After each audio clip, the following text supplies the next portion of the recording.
Bismillahirrahmanirrahim. Assalamualaikum warahmatullahi wabarakatuh. Perkenalkan, nama saya Nurfianti. Saya dari program studi pendidikan kimia Universitas 19 November Malaka. Nah, pada kali ini saya akan memaparkan materi tentang kromatografi secara umum.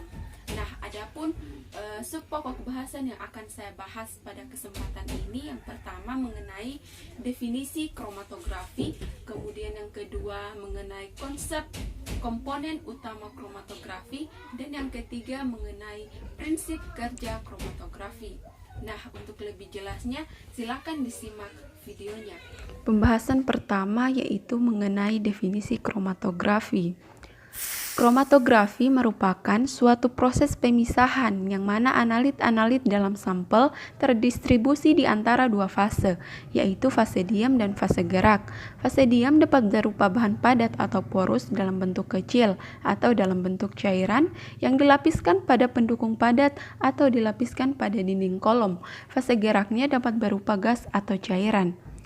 Sementara kromatografi menurut Eubank didefinisikan sebagai suatu metode yang digunakan untuk memisahkan komponen dalam sampel, di mana komponen tersebut didistribusikan di antara dua fase, yaitu fase diam dan fase gerak. Bila fase diam berupa zat padat aktif, maka kromatografi ini dikenal dengan kromatografi penyerapan. Sementara bila fase diamnya berupa zat cair, maka teknik ini disebut kromatografi partisi atau kromatografi pembagian. Dalam teknik kromatografi, sampel yang merupakan campuran dari berbagai macam komponen ditempatkan dalam situasi dinamis dalam sistem yang terdiri dari fase diam dan fase gerak. Semua pemisahan pada kromatografi tergantung pada gerakan relatif pada masing-masing komponen di antara dua fase tersebut. Senyawa atau komponen yang tertahan lebih lemah oleh fase diam akan bergerak lebih cepat daripada komponen yang tertahan lebih kuat oleh fase diam. Perbedaan gerakan antara komponen yang satu dengan yang lainnya disebabkan perbedaan dalam adsorpsi, partisi, kelarutan atau penguapan di antara kedua fase. Jika perbedaan-perbedaan ini cukup besar, maka akan terjadi pemisahan secara sempurna. Oleh karena itu, dalam kromatografi, pemilihan terhadap fase bergerak dan fase diam perlu dilakukan sedemikian rupa, sehingga semua komponen bisa bergerak dengan kecepatan yang berbeda-beda agar dapat terjadi pemisahan. Dari penjelasan tersebut, secara umum dapat kita katakan bahwa kromatografi adalah suatu proses migrasi diferensial dinamis dalam sistem, di mana komponen-komponen dalam cuplikan ditahan secara selektif oleh fase diam. Melangkah pada pembahasan selanjutnya, yaitu komponen utama kromatografi, di mana komponen utama kromatografi dibagi menjadi dua. Yang pertama yaitu fase diam dan yang kedua yaitu fase bergerak. Di mana dalam fase diam, misalnya kita mengambil contoh pada pelaksanaan kromatografi lapis tipis, itu sering menggunakan lapis tipis silika atau alumina yang seragam pada sebuah lempeng gelas atau logam atau plastik yang keras, di mana gel silika atau alumina tersebut merupakan fase diam. Fase diam untuk kromatografi lapis tipis seringkali juga mengandung substansi yang mana dapat berpendar fluor dalam sinar ultraviolet. Fase geraknya merupakan pelarut atau campuran pelarut yang sesuai. Fase diam lainnya yang bisa digunakan adalah alumina dan aluminium oksida. Atom aluminium pada permukaan juga memiliki gugus OH. Apa yang kita sebutkan tentang gel silika kemudian digunakan serupa untuk alumina. Yang kedua yaitu fase gerak. Dalam kromatografi, eluen adalah fase gerak yang berperan penting pada proses elusi bagi larutan umpan untuk melewati fase diam. Interaksi antara fase diam dengan eluen sangat menentukan terjadinya pemisahan komponen. Oleh sebab itu, pemisahan komponen gula dalam tetes secara kromatografi dipengaruhi oleh laju alir eluen dalam jumlah umpan. Eluen dapat digolongkan menurut ukuran kekuatan teradsorpsinya pelarut atau campuran pelarut tersebut pada adsorben, dan dalam hal ini yang banyak digunakan adalah jenis adsorban alumina atau sebuah lapis tipis silika. Penggolongan ini dikenal sebagai deret eluotropik pelarut. Suatu pelarut yang bersifat larutan relatif polar dapat mengusir pelarut yang relatif tak polar dari ikatannya dengan alumina atau gel silika. Pembahasan yang ketiga yaitu prinsip kerja kromatografi, di mana dalam pemisahan dengan kromatografi, sampel campuran dilewatkan pada permukaan zat inert atau zat yang tidak reaktif. Dalam hal ini, tidak mudah bereaksi secara kimia, seperti alumina, silika, atau kertas khusus. Kromatografi dapat terbentuk bila terdapat satu fasa diam dan satu fasa gerak. Fasa diam biasanya berupa padatan maupun cairan yang didukung padatan, misalnya zat inert. Fasa bergerak dapat berupa gas atau cairan, sebab gas ataupun cairan tersebut akan bergerak bersama-sama sampel campuran melewati fase diam. Pemisahan dapat terjadi karena perbedaan daya adsorpsi zat-zat penyusun campuran dengan permukaan zat inert atau perbedaan kelarutan zat-zat penyusun campuran dalam fasa gerak atau efek dari keduanya. Bismillahirrahmanirrahim. Assalamualaikum warahmatullahi wabarakatuh. Perkenalkan, nama saya Ruslin Ane. Dari kelompok 1 akan melanjutkan pemaparan materi terkait kromatografi secara umum.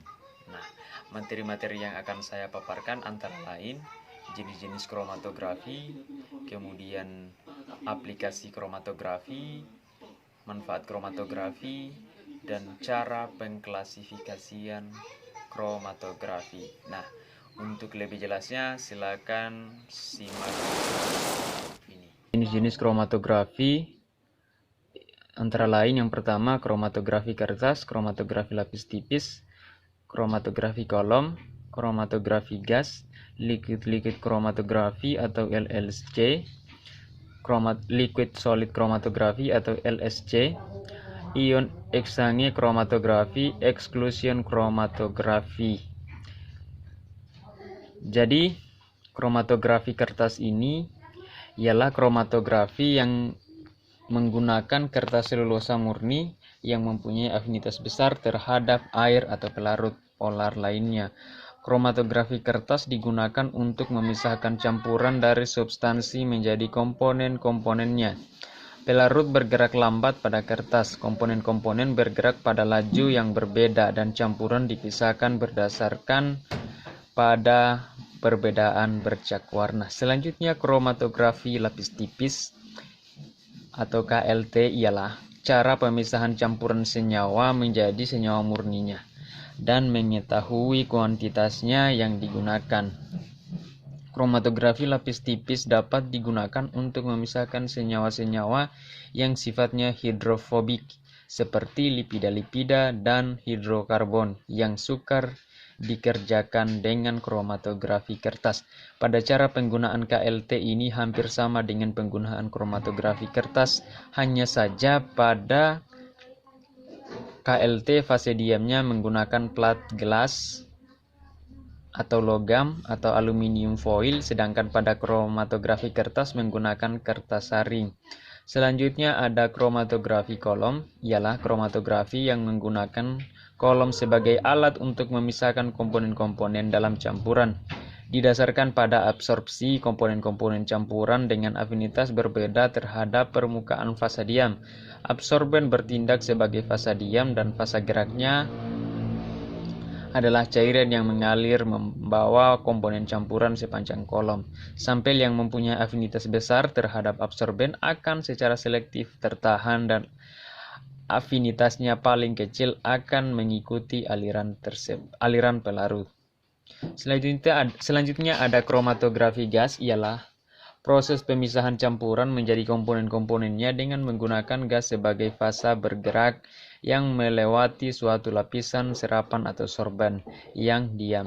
Gas membawa biasanya menggunakan helium, argon, atau nitrogen. Dengan tekanan tertentu dialirkan secara konstan melalui kolom yang berisi vasadium. Komponen sampel akan terabsorpsi oleh vasadium dengan kecepatan berbeda. Selanjutnya, liquid chromatografi atau LLC ini ialah kromatografi pembagian di mana partisi terjadi di antara fasa gerak dan vasadium yang kedua-duanya zat cair. Dalam hal ini, vasadium tidak boleh larut dalam fasa gerak. Umumnya sebagai vasadium digunakan air dan sebagai fasa gerak adalah pelarut organik. Misalnya pada kromatografi kertas sebagai vasadium adalah air yang terserap dalam serat selulosa dari kertas.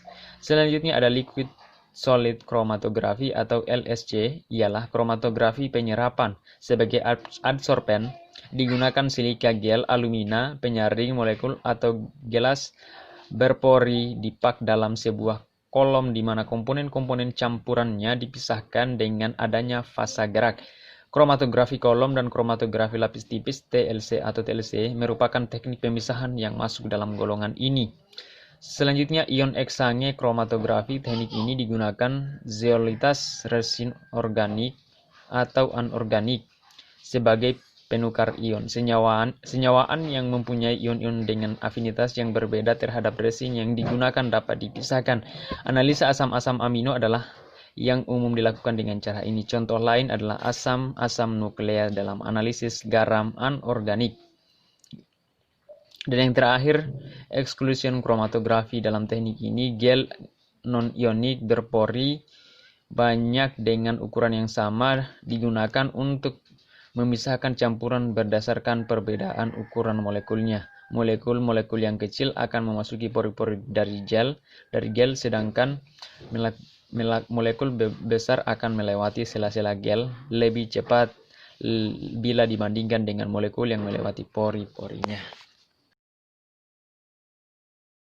Selanjutnya, aplikasi kromatografi antara lain menentukan konsentrasi suatu zat sampel. Yang kedua, menentukan kemurnian zat sampel. Yang ketiga, memisahkan komponen-komponen yang terdapat dalam suatu zat. Dan terakhir, menentukan komponen-komponen yang terdapat dalam suatu zat sampel dengan menghitung harga radio formation tiap komponennya.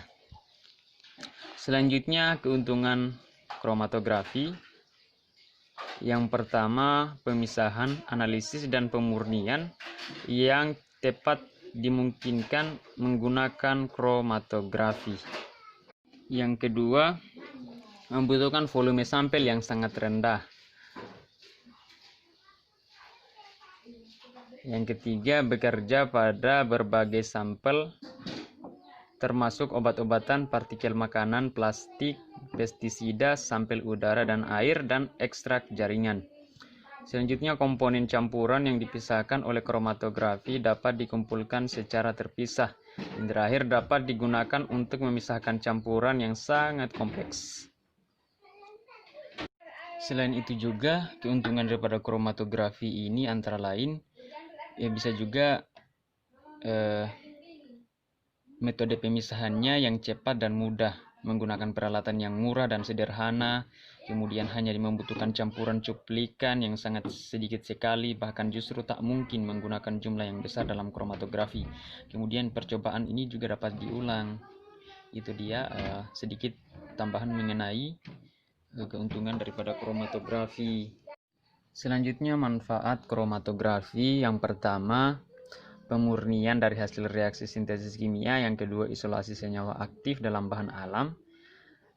Analisa limbah lingkungan, pemisahan protein, analisis dan pemeriksa kualitas dalam industri makanan, aplikasi dalam industri farmasi, pengujian forensik, pengujian obat-obatan, skandal daging kuda, dan terakhir imunisasi Ebola. Materi selanjutnya yaitu cara pengklasifikasian kromatografi, antara lain yang pertama berdasarkan macam fase gerak, kemudian berdasarkan pasangan fase gerak dan fase diam. Yang ketiga yaitu berdasarkan mekanisme pemisahan. Berdasarkan macam fase gerak itu terdiri atas dua, yaitu kromatografi cair dan kromatografi gas. Berdasarkan pasangan fase gerak dan fase diam, apabila fase gerak cair dan fase diam padat, maka jenis kromatografinya yaitu kromatografi cair padat atau KCP. Selanjutnya, apabila fase geraknya cair dan fase diamnya cair, maka jenis kromatografinya yaitu kromatografi cair-cair atau KCC. Selanjutnya ada gas. Apabila fase geraknya gas dan fase diamnya padat, maka jenis kromatografinya gas padat atau KGP. Selanjutnya, apabila fase geraknya gas dan fase diamnya cair, maka jenis kromatografinya adalah kromatografi gas cair atau KGC. Kromatografi cair padat ini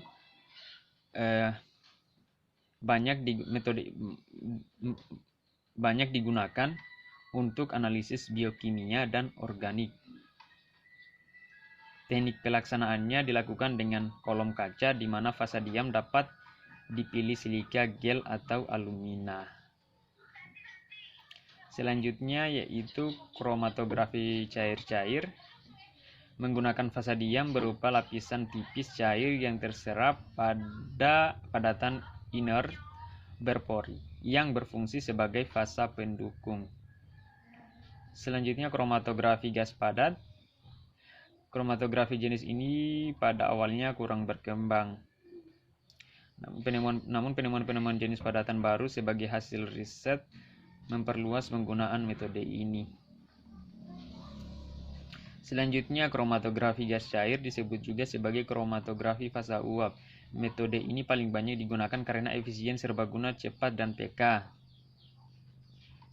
Selanjutnya kromatografi berdasarkan mekanisme pemisahan. Yang pertama kromatografi adsorpsi, kromatografi partisi, kromatografi penukar ion, dan kromatografi eksklusi. Kromatografi adsorpsi menggunakan fase diam berupa zat padat dan fase gerak berupa zat cair atau gas. Dalam cara ini zat terlarut diabsorpsi pada permukaan partikel padat. Contoh kromatografi absorpsi ini yaitu berupa kromatografi lapis tipis atau KLT. Selanjutnya kromatografi partisi didasarkan pada partisi zat terlarut antara dua pelarut yang tidak bercampur yaitu fase diam dan fase gerak. Fase diam dan fase gerak berupa zat cair atau gas. Contoh kromatografi partisi yaitu berupa kromatografi kertas atau KT. Selanjutnya kromatografi partisi ini terbagi atas dua, fase normal dan fase terbalik. Selanjutnya, kromatografi penukar ion menggunakan suatu resin penukar ion sebagai fase diam. Mekanisme pemisahan didasarkan pada kesetimbangan pertukaran ion. Selanjutnya ada kromatografi eksklusi, disebut juga kromatografi permeasi gel atau filtrasi gel. Cara pemisahan didasarkan pada ukuran molekul zat terlarut. Molekul zat terlarut dengan ukuran lebih besar dari pori-pori padatan fase diam akan tertahan. Disebut juga kromatografi permeasi gel atau filtrasi gel. Cara pemisahan didasarkan pada ukuran molekul zat terlarut.